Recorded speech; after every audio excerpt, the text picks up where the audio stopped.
Hello everyone, my name is Harshita Bhardwaj and my topic of presentation on cost accounting is significance and drawbacks of cost accounting.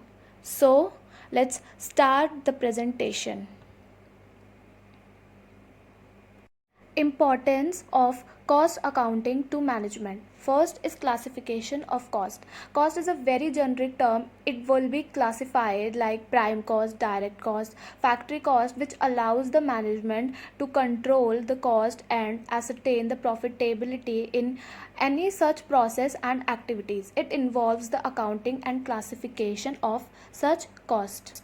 Second is cost control. An efficient business focus on controlling the cost of inventory, labor, and various overhead costs. Cost accounting allows them to do. And for example, they achieve maximum efficiency in their inventory management, like the EOQ technique, which is a tech costing technique. Third is price determination. Cost accounting makes the basic distinction between fixed cost and variable cost. This is then used by the management to fix the prices and products according to the cost of the product. This allows the management to find the most ideal price of the product or service. Fourth is fixing of standard. Organization use standards to make estimates and budgets for the future. They use these as a basis to measure the actual efficiency of the process or department. Next is importance of costing to others. Costing is also important for workers, government, and customers. For workers, it will help the company to come with an incentive scheme for workers who show their efficiency in their work. For government, it helps the government when accessing for income tax or any other such government liabilities. It also helps set industry standards and helps with price fixing, tariff plans, cost controls, and many more. It also an incentive for workers with lower efficiency to do better in their work, and they also awarded them accordingly. So, and the next is customers.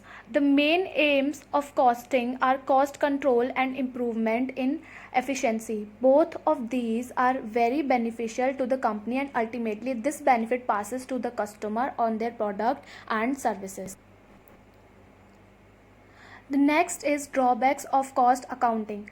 The only past performance are available in costing records, but the management is taking decision for future. Second, the cost of previous year is not same in the succeeding year, hence cost data is not highly useful. The cost is ascertained on the basis of full utilization of capacity. If capacity is fully utilized, the cost may not be true. Fourth is financial character expenses are not included for cost calculation, hence the cost is not correct always. Fifth is in cost accounting, costs are absorbed in predetermined rate. It leads to overabsorption or underabsorption of overheads. Cost accounting fails to solve the problem relating to work study, time and motion study and operation research. Seventh is installation of cost accounting system requires the maintenance of many costing records if results in heavy expenditure. Eighth is delay in receiving costing information does not result in taking quality decision by the management. Ninth is rigid cost accounting system does not serve all purposes. This is the end of the presentation. Thank you.